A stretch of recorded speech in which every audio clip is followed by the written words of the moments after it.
Hello students, चलिए आज का हम क्लास स्टार्ट करते हैं। तो आज का जो हमारा टॉपिक है वो क्या है? बहुप्रतिबिंब। तो बहुप्रतिबिंब किसे कहते हैं इसको मैं पहले बताऊंगी, उसके बाद चित्र के माध्यम से बताऊंगी कि हम बहुप्रतिबिंब किसे कहते हैं। तो क्या होता है, दो समतल दर्पणों के मध्य, पहले चित्र को मैं अच्छे तरीके से बता देती हूँ, उसके बाद आप लोग को बहुप्रतिबिंब किसे कहते हैं उसके बारे में बताऊंगी। तो यहाँ पर आप लोग देखोगे कि दो समतल दर्पण एक दूसरे के लंबवत रखा हुआ है। ये आपका दर्पण 1 है और ये दर्पण 2। तो आप देख रहे हो कि दर्पण 1 और दर्पण 2 दोनों ही एक दूसरे के लंबवत रखे हुए हैं। उसके मध्य में कोई वस्तु O है। यहाँ पर कोई वस्तु O है जिसको हमने क्या नाम दिया है? O। तो यहाँ पर देखोगे कि दर्पण 1 का जो प्रतिबिंब है, दर्पण 1 के द्वारा वस्तु O का जो प्रतिबिंब है वो कहाँ पर बनेगा?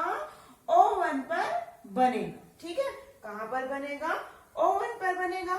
उसी प्रकार वस्तु O का जो प्रतिबिंब है वो दर्पण 2 के द्वारा कहाँ पर बनेगा? O2 पर बनेगा।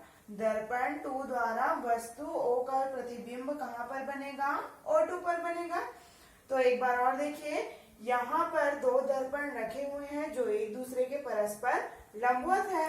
इन दोनों ही दर्पणों के मध्य में कोई वस्तु O रखी हुई है। तो यहाँ पर से कोई जो प्रकाश किरण आपतित होती है, फिर वो क्या होती है? आगे की ओर बढ़ जाती है।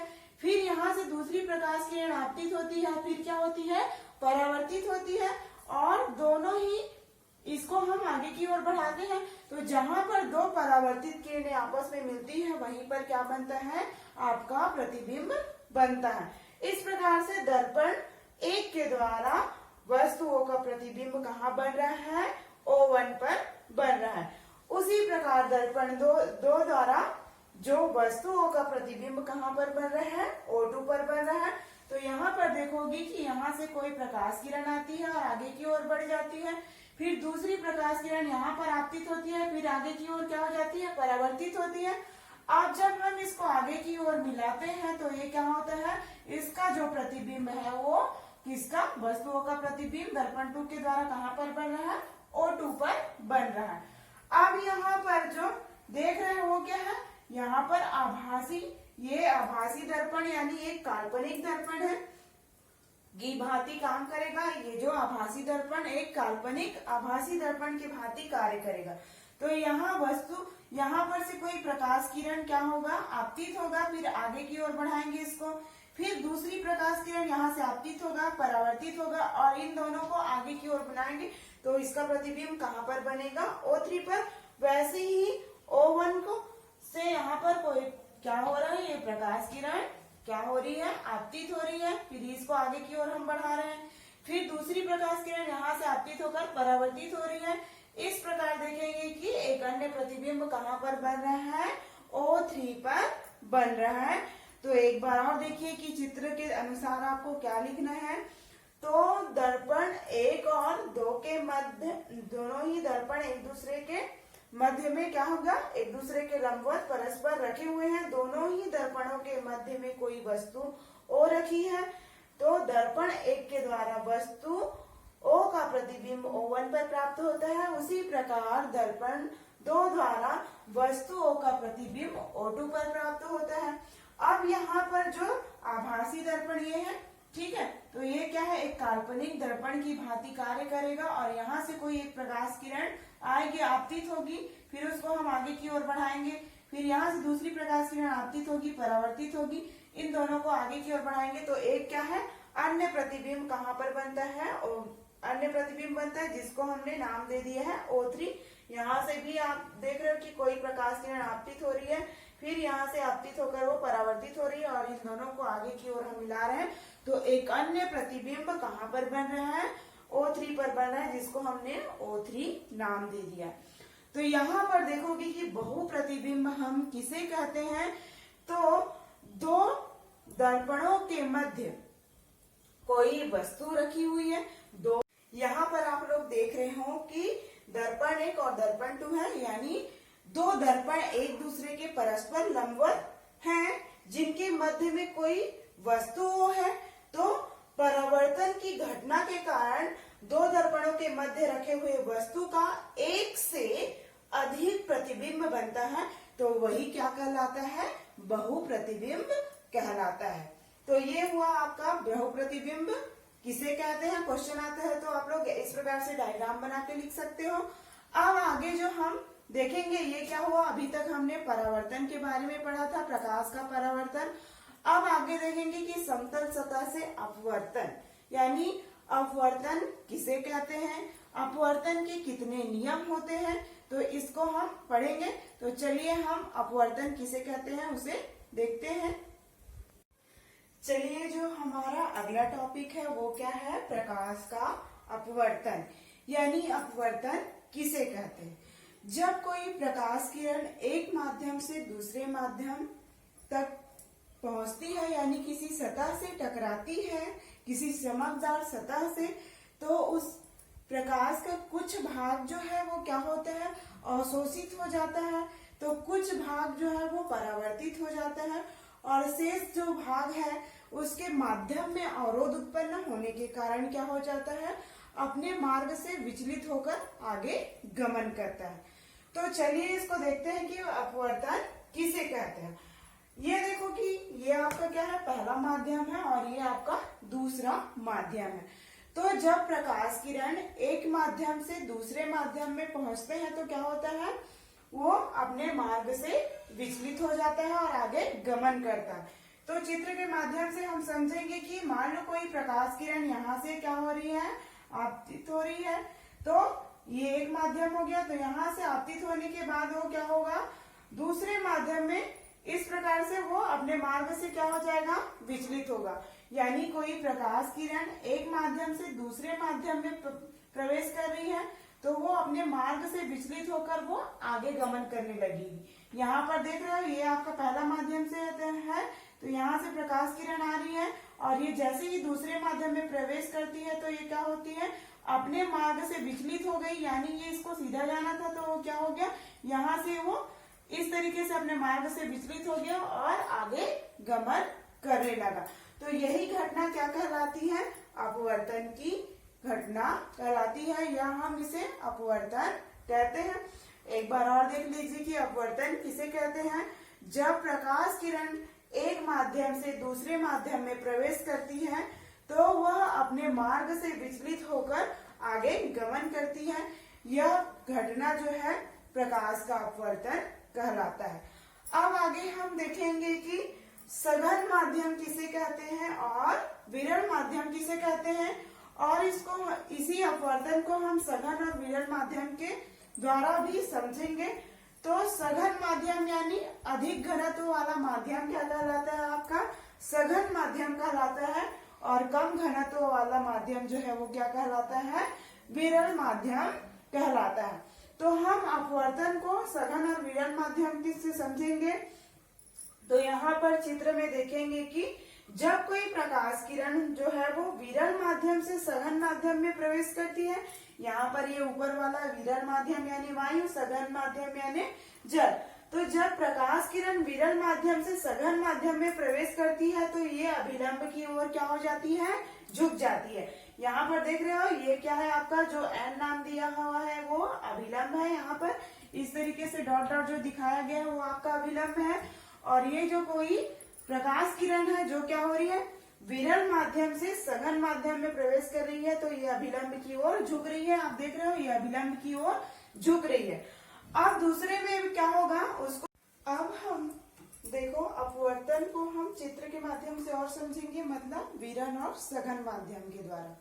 तो मैंने आप लोग को बताया था कि सघन माध्यम यानी अधिक घनत्व वाले माध्यम को हम सघन माध्यम कहते हैं, और कम घनत्व वाले माध्यम को हम विरल माध्यम कहते हैं। तो पहले चित्र का में देखेंगे कि जब कोई प्रकाश किरण विरल माध्यम से सघन माध्यम में प्रवेश करती है तो वो क्या होती है, अभिलंब की ओर झुक जाती है। तो यहाँ पर चित्र में देख रहे हो ये प्रकाश किरण क्या है, विरल माध्यम से इस सघन माध्यम में प्रवेश कर रही है, तो ये अभिलंब है, ये जो डॉटेड लाइन दिख रहा है तो उसकी ओर झुक रही है। ठीक है। अब दूसरे में क्या होगा, ख वाले चित्र में देखिए, जब प्रकाश किरण सघन माध्यम से विरल माध्यम में प्रवेश करती है, यानी ये वाला क्या है आपका सघन माध्यम है, तो ये प्रकाश किरण यहाँ से सघन माध्यम से होकर इस विरल माध्यम में जा रही है, तो क्या होगा, प्रवेश कर रही है, तो ये अभिलंब से क्या हो जाएगा, दूर हट जाएगा। ठीक है। अब यहाँ पर देखोगे कि आपतन कोण किसे कहते हैं, अपवर्तन कोण किसे कहते हैं। तो अभिलंब और आपतित किरण के बीच बना कोण क्या होता है, आपतन कोण यानी कोण आई, और अभिलंब और अपवर्तित होने वाली किरण के बीच, यानी ये अपवर्तित किरण है, तो अभिलंब और अपवर्तित किरण के बीच बनने वाला कोण क्या कहलाता है, अपवर्तन कोण कहलाता है। तो ये हुआ कि हम अपवर्तन को सघन और विरल माध्यम के द्वारा समझे। अब अपवर्तन के नियम को देखते हैं। तो अपवर्तन के दो नियम हैं। ठीक है। पहला नियम क्या है आपका, आपतित किरण, आपतन बिंदु और अपवर्तित किरण तीनों एक ही तल में मिलते हैं। ठीक है, क्या होते हैं, तीनों एक ही तल पर मिलते हैं। दूसरा नियम क्या होता है आपका, अगला जो टॉपिक है वो क्या है, अपवर्तन के नियम। तो अपवर्तन के दो नियम हैं। पहला नियम क्या है, आपतित किरण और अपवर्तित किरण तथा आपतन बिंदु तीनों एक ही तल पे होते हैं। तो ये आपका आपतित किरण, ये अपवर्तित किरण और आपतन बिंदु तीनों एक ही तल में है। दूसरा नियम क्या कहता है कि जब एक वर्णी प्रकाश किरण किन्हीं दो माध्यमों के सीमा पृष्ठ पर आपतित होती है, तो क्या होता है, आपतित होती है, तो आपतित किरण की आपतन कोण की ज्या और परावर्तन कोण की ज्या के निश्चित अनुपात होता है। और क्या कहते हैं हम इसे, स्नेल का नियम भी कहते हैं। तो देखिए एक बार और कि अपवर्तन के कितने नियम हैं, दो नियम हैं। पहला नियम क्या कहलाता है कि आपतित किरण, अपवर्तित किरण और आपतन बिंदु तीनों एक ही तल पे होते हैं। दूसरा नियम है कि जब एक वर्णी प्रकाश किरण किन्हीं दो माध्यमों के सीमा पृष्ठ पर आपतित होती है, तो आपतन कोण की ज्या और अपवर्तन कोण की ज्या का निश्चित अनुपात होती है। और इसको हम दूसरे माध्यम का पहले माध्यम के सापेक्ष अपवर्तनांक भी कहते हैं, यानी इसे हम म्यू से प्रदर्शित करते हैं। तो ये हो गया आपका साइन आई अपॉन साइन आई। ठीक है, तो ये आपका देख रहे हो कि हम इसे म्यू से प्रदर्शित करते हैं, इसे स्नेल का नियम भी कहते हैं। तो यहाँ पर मैंने दूसरा नियम क्या बताया था कि जब एक वर्णी प्रकाश किरण किन्हीं दो माध्यमों, यानी ये पहला माध्यम हो गया, ये दूसरा माध्यम हो गया, तो किन्हीं दो माध्यमों के सीमा पृष्ठ पर आपतित होती है, तो अपवर्तन कोण की ज्या यानी साइन आई और आपतन कोण की ज्या यानी साइन आई और अपवर्तन कोण की ज्या यानी साइन आर के निश्चित अनुपात को ही हम क्या कहते हैं, अपवर्तनांक कहते हैं। इसे म्यू से प्रदर्शित करते हैं और इसको हम स्नेल के नियम से भी जाने जाते हैं, यानी इसको स्नेल का नियम भी कहा जाता है। तो ये क्या हो गया, दूसरे माध्यम का पहले माध्यम के सापेक्ष अपवर्तनांक भी इसे कहते हैं। ठीक है, अगर आप लोग को एग्जाम में पूछा जाए कि स्नेल का नियम किसे कहते हैं या अपवर्तन के नियम, तो आपको अपवर्तन के नियम को ही लिखना है। अगर स्नेल का नियम भी पूछा जाता है तो आपको ये आपका अपवर्तन का नियम ही आएगा। तो इस प्रकार से मैं उम्मीद करती हूँ कि आप लोग को अपवर्तन का नियम समझ में आ गया होगा। एक चीज और यहाँ पर ध्यान देने वाली बात है कि इसे हम म्यू से प्रदर्शित कर रहे हैं, लेकिन वर्तमान में अंतरराष्ट्रीय पद्धति में इसे एन से भी व्यक्त किया जाता है। किससे व्यक्त किया जाता है, एन से भी इसको व्यक्त करते हैं। कैपिटल एन नहीं, स्मॉल एन, यानी इस तरीके से एन से भी प्रदर्शित करते हैं। किससे, वर्तमान अंतरराष्ट्रीय पद्धति में हम इसको एन से भी प्रदर्शित कर। अगला जो हमारा टॉपिक है वो क्या है, प्रिज्म द्वारा प्रकाश का अपवर्तन। तो हम प्रिज्म के द्वारा प्रकाश का अपवर्तन को इस चित्र के माध्यम से समझेंगे। तो यहाँ पर मैंने ए बी सी ये नाम दिया है, वो क्या है आपका प्रिज्म है। ठीक है, ए बी सी प्रिज्म है। यहाँ से कोई प्रकाश किरण क्या हो रही है, आपतित हो रही है। फिर आपतित होने के बाद ये क्या हो जा रही है, अपवर्तित हो रही है। फिर आप लोग अपवर्तन का नियम क्या है, आप लोग जब कोई प्रकाश किरण एक माध्यम से दूसरे माध्यम में प्रवेश करती है तो वो अपने मार्ग से विचलित हो जाती है, यानी ये P से Q की ओर आपतित हो रही है, फिर ये दूसरे माध्यम में जाने के बाद क्या हो रही है, ये किरण अपवर्तित हो जा रही है। तो देखो चित्र में आपका A, B, C क्या है, प्रिज्म है, ठीक है। यहाँ पर P और जो Q है वो क्या है, P और Q क्या है, आपतित किरण है।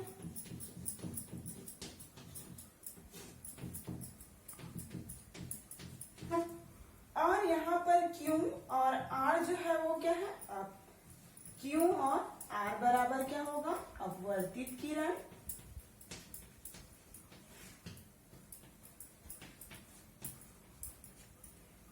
और R और S क्या होगा, R S बराबर क्या हो जाएगा, निर्गत किरण। ठीक है, यहाँ पर 3 प्रकार की किरणें हो रही है, काम कर रही है। तो P और Q क्या है, आपतित किरण है, ठीक है। Q और R क्या है आपका, अपवर्तित किरण। और R और S क्या है, निर्गत किरण है। यहाँ पर देखोगे कि यहाँ अभिलंब और क्या है, अभिलंब और अपवर्तित किरण आपतित किरण के बीच बनने वाला कोण क्या होता है, कोण आपतन कोण होता है। यानी ये आपका क्या है, अभिलंब है, M और N क्या है, यहाँ पर अभिलंब है, और यहाँ पर M डैश और N डैश अभिलंब है। तो यहाँ पर क्या होगा, आपतित किरण और अभिलंब के बीच बनने वाला कोण क्या होगा, आपतन कोण। यानी कोण I बराबर क्या होगा, आपतन कोण।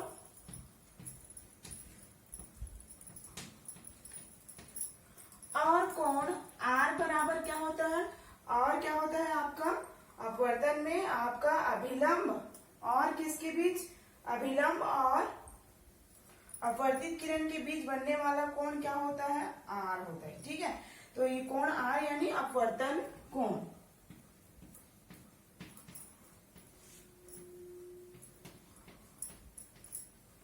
और ये क्या होगा आपका, निर्गत कोण, ठीक है। कोण E बराबर क्या होगा, कोण E बराबर निर्गत कोण होगा आपका, ठीक है। उसी प्रकार आप लोग देखोगे, ये हो गया। अब हम यहाँ पर देखोगे क्या होगा, A B C, यानी कोई प्रकाश किरण AB प्रिज्म AB के पृष्ठ पर आपतित हो रही है, फिर अपवर्तित होकर वो क्या हो रही है, RS दिशा में निर्गत हो रही है, यानी प्रिज्म के AC पृष्ठ पर निर्गत हो रही है। अब हम ये आपतित किरण को आगे की ओर, मतलब ये आपतित किरण है उसको आगे की ओर, और ये निर्गत किरण को पीछे की ओर बढ़ाते हैं। तो ये कौन से बिंदु पर मिलती है, O बिंदु पर मिलती है। यहाँ पर जो आपतित किरण को हम आगे की ओर और निर्गत किरण को पीछे की ओर बढ़ाते हैं, तो क्या होते हैं, ये कौन से बिंदु पर, O बिंदु पर मिलते हैं, और वहीं पर विचलन कोण का निर्माण होता है, जिसको हम डेल से दर्शाते हैं। तो क्या हो जाएगा, ये डेल बराबर क्या होगा, डेल, इसको दर्शाते हैं तो ये डेल क्या होगा आपका, विचलन कोण होगा। क्या कहलाएगा आपका, विचलन कोण कहलाएगा। तो एक बार देखिए, आपका A B C क्या है, प्रिज्म है। तो P Q क्या है आपका, आपतित किरण है। और Q और R क्या है आपका, अपवर्तित किरण। R S क्या है आपका, निर्गत किरण। और कोण I बराबर आपतन कोण, और कोण R बराबर क्या होगा, अपवर्तन कोण। और यहाँ पर कोण E क्या है आपका, निर्गत कोण है। और ये आपका डेल जो दर्शा रहे हैं वो विचलन कोण है। ये AB प्रिज्म है जिस पर PQ आपतित किरण क्या हो रही, कोई प्रकाश किरण आपतित हो रही है, फिर Q और R दिशा में क्या हो रही है, अपवर्तित हो रही है, और RS दिशा में निर्गत हो रही है, कौन से, प्रिज्म के AC पृष्ठ पर। अब हम देखेंगे कि यहाँ पर क्या है, M और N क्या है, अभिलंब है। तो यहाँ पर अभिलंब और आपतित किरण के बीच बनने वाला कोण, यानी कोण I बराबर क्या होगा, आपतन कोण। और अभिलंब तथा अपवर्तित किरण के बीच बनने वाला कोण क्या होगा, आपतन कोण, अपवर्तन कोण। और यहाँ पर देखोगे कोण E बराबर क्या होगा, निर्गत कोण। और हम यही निर्गत किरण आपका देख रहे हो, निर्गत किरण और किसको, आपतित किरण को हम आगे की ओर और निर्गत किरण को पीछे की ओर क्या करते हैं, मिलाते हैं, तो वो बिंदु पर मिलते हैं। और यहीं पर क्या होता है, फिर कोण यानी यहाँ पर क्या है, विचलन कोण का निर्माण होता है। तो हम ये विचलन कोण को किससे दर्शाते हैं, डेल से। इस प्रकार ये प्रिज्म द्वारा प्रकाश का अपवर्तन की घटना होती है। ठीक है, तो आगे का जो टॉपिक है हमारा क्या है, अपवर्तनांक। इसको हम नेक्स्ट वीडियो में पढ़ेंगे। अपवर्तनांक हो गया, उत्क्रमणीयता का सिद्धांत हो गया, पूर्ण आंतरिक परावर्तन, क्रांतिक कोण, इसको हम नेक्स्ट वीडियो में पढ़ेंगे। तब तक के लिए थैंक यू।